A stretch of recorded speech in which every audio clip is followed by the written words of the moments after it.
are some common safety misconceptions that car enthusiasts should know? So this is the biggest one, bro. So in 2018, I wrecked my four-wheeler in George Washington National Forest. I wasn't wearing a helmet like a dummy. And I wrecked my four-wheeler. I had a C3 anterior facet fracture.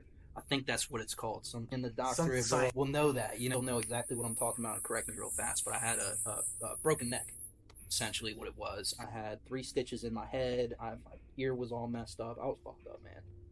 And then 3 months after that, just my luck, I'm taking a cross-country tour in my Infiniti.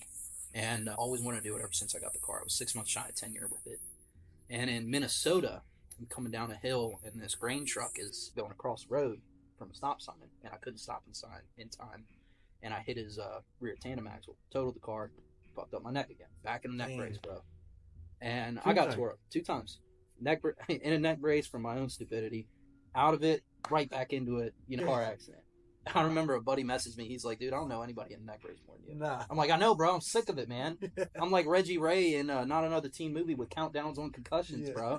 So, anyway, so I know about neck injuries. I know about spinal injuries. My brother was a CNM operator, which, cranial activity and surgeries. Your spine is important. That said, a lot of people get harnesses wrong, seat harnesses. So, can I tell you how I want to do it in my car? Okay. You tell me no. So make this bar that goes behind my seats. Just want to put that bar and then strap them to that and then put them on my seat. Mm-hmm. Is that right? No. It's cool, but it's not right. The harness bar is right. You need a proper angle. Y'all can look it up. I think it's 0 to 15 degrees. You need a proper angle so that if you get into a front end accident, it doesn't crunch you down, right? So you have to be either perpendicular or at a 15-degree angle down. It's below your shoulder or something? No. So back here, you want to angle down just a little bit. You can find all the drawings online. There's a lot of good sources for it. The reason why that's a bad idea is a 4-point does this, right? Mm-hmm. If you get into an accident, you're going to submarine. You're going to go down. And that's going to be a compression fracture in your spine on a vertebrae. Deal with that the rest of your life. Nothing you can do. Compression fractures suck. So if you submarine down like this in a front end accident, your lower back's going to suffer it, or your middle back. So how are you saying prevent it? So then you have a 5-point. What's your next way to prevent that, right? Well, your 5-point in males, that's soft tissue damage, right? That'll hurt your groin. So a 6-point is good for males. 5-point is good for women. A 6-point is good for males because it goes around your thighs, your lap, and your shoulders. Now the downside to that in a street car is that you have no head containment. Now your body it's not moving, right? Right. 6-point. It's not going anywhere. But your head is. Yeah. And they're going to break your neck or, get injury on your spine here. So then you have a helmet with a Hans device. Dale Earnhardt could have lived because of this. Your Hans device keeps that thing. Yep, goes over your shoulders and ties into your harness. And then that keeps your head from going all over the place. Well, you don't want to go to the grocery store in a helmet, Hans device, and a 6-point harness. Right. So use your typical 3-point with an airbag. Because the 3-point lets your body move. And you want your body to move in a certain amount, right? You want it to move a certain amount. And if it moves too much, your airbag is going to catch you, keep you where you need to go. This is why, neck injury wasn't exacerbated in my vehicle accident. Because I was in a 3-point harness. I dealt with an airbag beating the shit out of my face, but I walked away. If you were in a 4-point harness in your car accident, you would have got destroyed. I would have had spinal issues for life. I mean, neck hurts when it rains, but I made a pretty good recovery. But if I had a 4-point and I got into that accident, I would have had 2 or 3 compression fractures in my spine. So summary, change the harnesses to 5-point, 5 or 6 for female, 6-point male, and go to the grocery store and Hans device. That's what it is. You either do it all or you don't do any. Right. But, right. Going into the next one, what's one life lesson you've learned being part of the car community that you carry with you? It says every day, but what's the most important thing you carry with you? It's to nail down one thing. I got one, bro. I got a good one. And I did in my interview, but I want to answer it. I want to hear it, honestly. It's value the people around you, man. I like that. In the car community, especially recently with what I've heard, never seen so many tragedies until I moved to South Carolina. Yeah. So my lesson I learned from the car community here is to value the people around you, because you don't know. It could be their fault. It could be someone else's fault. But we're but here you for don't a know. short amount of time. That's right, and you never know when your end is coming, and it's. I like you said that because I was kind of honing it. I've learned to just be humble, and value the relationships that you have. Right. You know, they made great friends in this hobby, in this community, and some of us are, you know, the buddy's wedding that we met just because they had a cool car. Right. You know, right. or at that station, and we were like, "Nice, man." Yeah, or your kids are up together because we're getting to that age. You know, like lifestyle, and you make it what it is. So you know, you say your friendships, and I'm in the back of my head when you're asking this before you answered, I'm thinking, man, I've kind of learned to humble, you know, and not be a pompous asshole and push people away or whatnot. Yeah, make this you want it to be. Make great friends, make brothers, sisters, best friends, you know, grow up together around this. You know, go to shows, race events, whatever it is, you know, teach how to take a wheel off when he's young or whatever. I mean, there that you can pull from this hobby in relationships that it's just it's fine of it. Right. I totally agree with that. I think that's. I didn't mean to jump in there, man. No, that's a better answer than I can give, bro. Say, Honestly, that's the answer for it. Is value your friendships. Yeah, I agree. Yeah, I just had to come out, bro. No, I like that.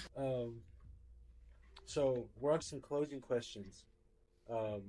If you give one piece of advice to someone that's just getting into the car scene, what would it be? And I don't mean a 16-year-old. I mean maybe not have enough for their own car and they're older. They got a sports car. They're looking to come into the community. And then I'll get into why this question is important to me. But what do you advise to someone who's like, where's the car community? I want in.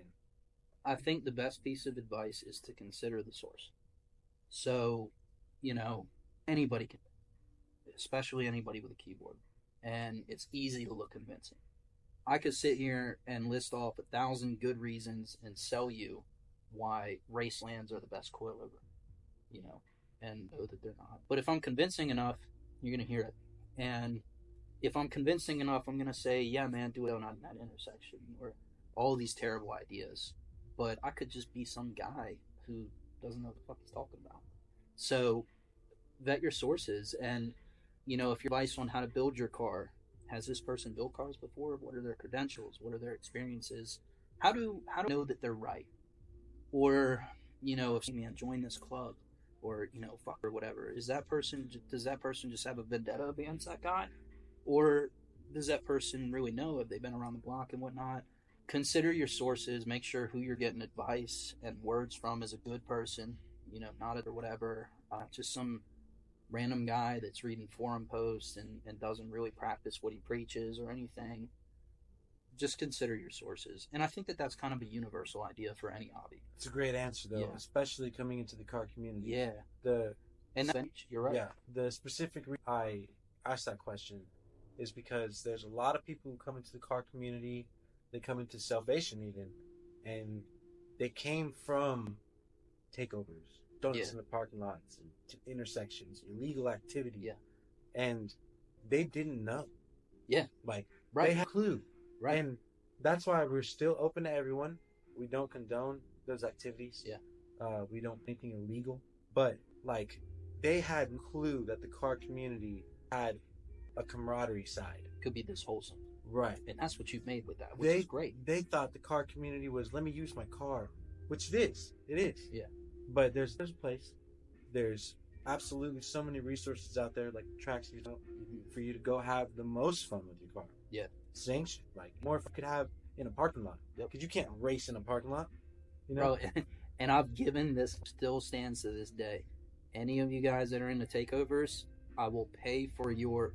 Please don't have like 30 of them. Bro, I can't afford watch what that. you say, bro. Yeah, okay, so I'll take one person who's into takeovers, and I will pay for your drift admission at Lanier Raceplex on a Friday at the track.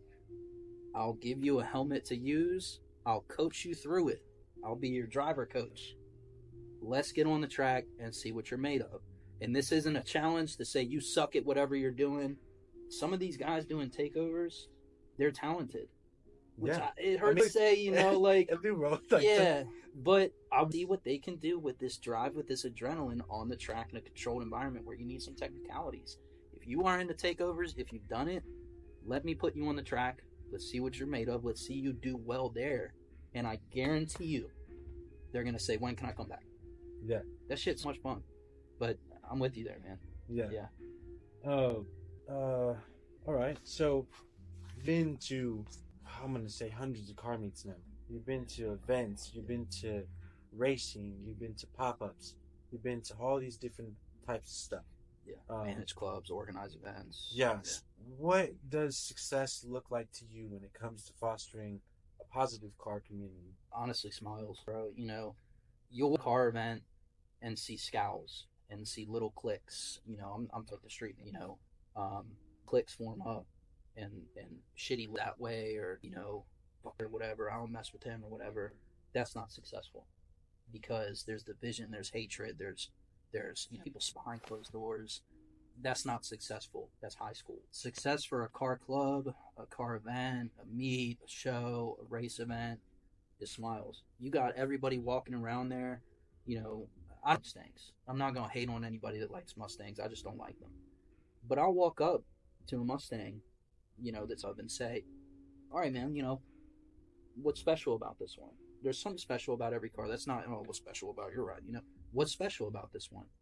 I remember my brother when I was 13. He walked up. It was a Mustang actually. It was a blue one. And he went to this guy and he was really proud of his car. It was blue edge body style, I think. And he says, "And so, you know, what's special about it?" He's like, no, what's special about the car?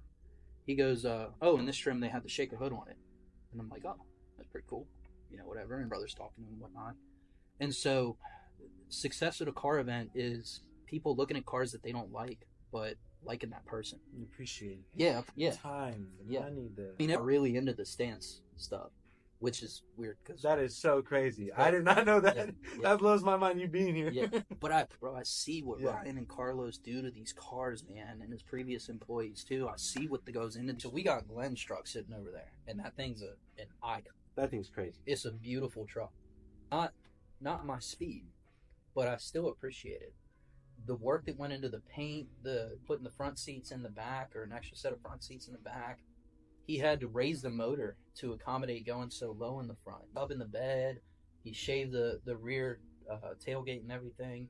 I'm a guy that likes to use truck stuff, but that thing's cool as shit. That thing's crazy. I'm gonna show you guys on the video. Yeah, that thing's so cool. That FRS in the background, it does have a supercharger on the hood. That's pretty tight. The Starlight that's in it, the body kit, the wrap is super cool. The GR86 that Carolina Stand Shop and UMR built, we did the supercharger, the gauges, most of the gauges we did. The baffling and the oil pan, we did a ton of stuff on that car under the hood and in the interior. The Haltech dash, one-off custom. No other GR86 at the time had it. It was the first supercharger kit on the East Coast, I believe, for that car. Wow. We did cool shit to it. And then Ryan did big brake kit, the wide body, the wing, the underglow, the trunk setup, the interior, all that kind of stuff. And not really my speed, but it's super cool. Right. And the biggest thing is I appreciate all the work that went into it. So bringing it back to the core question is success is people appreciating that stuff and smiles at the meet. If everybody's smiling, everybody's happy, everybody's bonding, everybody's making those relationships that matter, is right. Learning things, is getting inspiration for what I can do to my car or that or whatever. A lot of these show builds take inspiration right. from themes. I think the Slam Dunk car that won Gatlinburg a little while ago was themed. If I'm not mistaken, it was a blue Charger. I could be wrong. It caused quite a controversy. There was a lot of talk over that. I talked to Ryan and Carlos about it. They had a lot to say, a lot of good stuff that I didn't know about show culture. That's when I learned a lot about show culture as well. When everyone was like, "How did this win?" I looked at it. How did this win? You don't know. And then I looked at it and I was like, "Oh, it's because it's not what's cool. It's what's gone into it." Right. Exactly. Yeah. One of my favorite cars that's gone to the Slam Dunk or Clean Show, I think it was the Clean Shows. There's a red CRX with white wheels. I like red cars and white wheels. Don't hate. And everything in it is so 90s. His wheels are from the 90s. His head unit's from the 90s. The interior is themed after the 90s. It's a 90s car. I'm like, dude, that is so cool because it's all 90s. I love 90s JDM culture. And that was my favorite car. It didn't win any awards. A lot of people just glanced over it. But that was the coolest car in the show, I thought. I'm always going to like a plain Jane EK hatchback. I can't hate on those. Honda, just a regular Honda EK hatch, any color. I don't care if it's silver. I hate silver cars. Really? I don't care if it's a silver one I don't care what it is. EK hatch clean, no dents.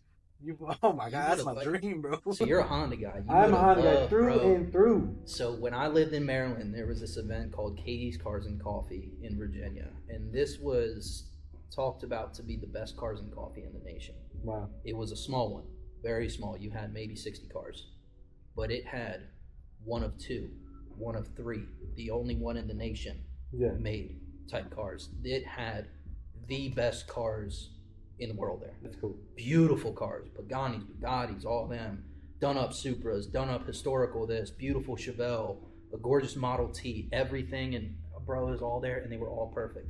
My favorite car from it was an early 80s Civic that looked like it just rolled off the showroom. That's what I'm saying. Bro, it was a stick shift, them accordion shifter boots. Yeah. It had that, and it wasn't cracked, and it was beautiful. That's crazy. I don't know why, but bro, that car that was just so basic back in the day is so perfect now, and I'm like, this car's so cool. And it's parked like over here, nosebleeds. People think this is crazy. I'm gonna put this out there, guys. I will trade my Type R for a clean. It's got to be clean. A clean EK hatchback. Maybe not even an engine swap. I know it's not worth the value, but like, when I go to sleep at night, that's what I dream about. And if I wasn't in it, I would dream about the Type R. That's the only reason why I have it. I know it's not the most practical, the best, the fastest, whatever. But you give me a Z06, I'm going to be happy. I'm going to dream about a Honda. I don't know why, man. Bro, but it's like that. People have those hail cars that they love, that they hail for. And it's so basic, some of them. They're like, oh, what are you thinking? That's such a basic car. But then they get into it. And they start sharing their passion. And this is where them smiles come in at a meet, bro. Somebody starts sharing their passion about just the normal EK hatch that was sold as an economy transport car. I lived in mine, bro. I lived in my Honda, you know what I'm bro. saying? Life stories about that shit, like that CRX. My dad, big dude, daily to CRX because gas was expensive back then. And you see this big old ex-military officer, West Virginian, used to play football, just diesel, big beer gut guy because he got diabetes. You know, what's your favorite car, man? And he's squeezing into a CRX, and he's like, persona or their psyche, and there's some childhood attachment to them or something. 3000 GTs, I hate working on them, but my brother, I love him to death, and he has one and he loves it, so they got a special place in my heart. G35 was my first car. I financed the shit out of it. This was back when they were hot. Paying $550 through high school, and all that. But you were the only one with that rear wheel drive. I was the only one with the G35, and they were hot back then. So they hold a special place in my heart, So I got a wicked story behind mine. We'll save that for another episode. Wicked story behind that. And that one that we just built as well, and the original Need for Speed trailer for a story. And let's be real, a lot of us in our age got into cars because of Fast and the Furious and Need for Speed. The things stories behind this stuff directly influenced my journey in the car culture. Oh yeah, like on the GameCube, man, Need for Speed, dude. Oh, you're a GameCube guy. I hit on that, but I still ripping it up, dude. Yeah, I'm gonna question: if you could take any car on the track for a day, which car would it be? Man, you had me pondering with this one, bro. So when you sent this over, I'm like, oh man. Only one chance. That, because I want to drive so many, bro. And originally I thought it had to be my dream car. I'm a basic bitch. R34, M-Spec Nura Millennium Jade, that's my dream car. That's fine, I'm a basic bitch. But if I could drive any car, non-realistic, oh man, it'd have to be something older that's raw. Oh, you want it barely on the track. You want it you're fighting it. Kind of just came to me. The Vipers, man. Cool. I heard those things are always trying to kill you. Yes. It would be Mazda's 737B. It's a 737. The 3-rotor, it's orange and green. You know which one I'm talking about? No, I don't. I gotta show you. Yeah, let's see. I gotta show you. And then show the camera too. Yeah. We'll put it in the camera. 787B. Remember seeing that car? Oh, yeah. This one. Check that. Put it real close. There you go. Take it. You look up videos. This is the best sound you'll ever hear from a car. And it was raw. There was no driver aids. This was back when race cars were race cars. Yeah. You had to drive it. You couldn't be scared of it, because if you were, you just wouldn't get any grip in it. There's active aero. You got to get speed in order to get grip.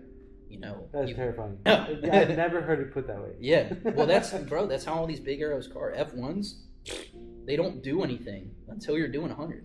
Yeah. You know, you have to get the wind in those wings for it to spot down on them tires and get grip. I've never thought about that. Yeah, and it's crazy. You're like, man, 30 miles an hour around this turn is more dangerous than 100. What? That's crazy. But that's how it is. But that car, you had to drive the wheels off of it in order for it to really shine. I would love to do that. Now, don't put me in that car. I cannot afford to replace it. I don't have the experience for it, you know. But that would be it. That or Nissan's, I think it's LM790 or something. It's the light blue one. I forget what it is. That car was beautiful. I think it would be the 787B. All right. I'd love to, bro. I'd love to. All right, let's see. Closing out. How can car enthusiasts follow your journey and become part of the community, a customer, a partner at track day? How can they find you? All that stuff. Find UMR? Yeah. So, it's been long known that I'm not good at marketing. But we're on Facebook, we're on Instagram. They're busy. You can Google UMR, bro. Let me tell you, I am. You can Google UMR, Ultimate Motorsports and Racing. We've got a couple different drivers. We have Matt Genko. We have Justin Okamoto. We've got Nate Wheeler that drive with our graphics on the car. And we had more in the past. We had Ryan Wright drifting in his 350Z. Vlad was an animal, bro. He was on. I see Ryan getting after it too, bro. Bro, I'm telling you, Ryan's a driver.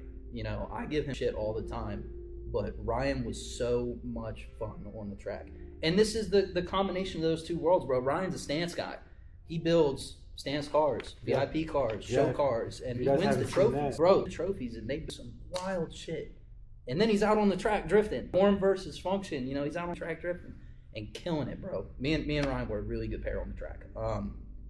So, yeah, that's how you can find us. You know, Google Ultimate Motorsports and Racing. Our shop phone number is right there.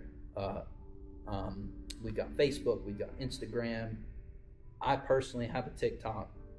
It's Tyler at UMR. You're not gonna find much on there. I'm so bad at that shit, bro. Yeah. So, but you can find us. That's where to find us. What's up? Or stop by the shop. You know, our doors are pretty much always open. We're gonna be working our asses off 10 to 6, even early, even later than that. But you're welcome to stop by the shop, see what we have going on. Bro, the amount of times people have, you know, come by and gotten inspired by these cars. We got a Jiffy Lube right up the street here. And every couple months we have one of their techs or a few of their techs stop in just to see the shop, see what we have. And it's nice because, you know, we're here at the shop, we see these 300ZXs that are rare. This numbered 350Z Nismo in great condition.